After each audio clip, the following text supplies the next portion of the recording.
Over the past 4 decades, there has been some monumental events. Events like, in the 70s, the troops in Vietnam were pulled out.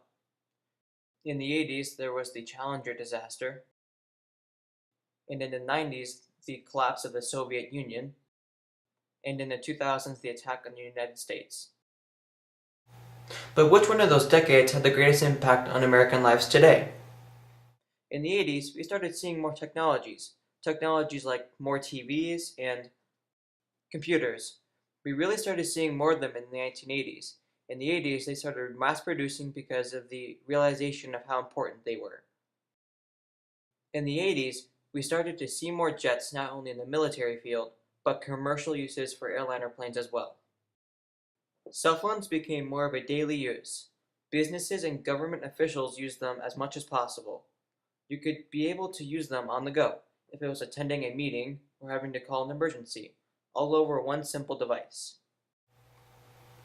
It's only in human nature to become more advanced and more efficient at what we do in our daily lives. Here are some few examples from technology from the 80s and from what technology we have today.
As you can see from those examples, we've come a long way since the 1980s.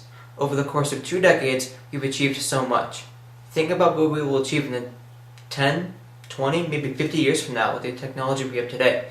It's only going to continue to be more advanced and efficient over time.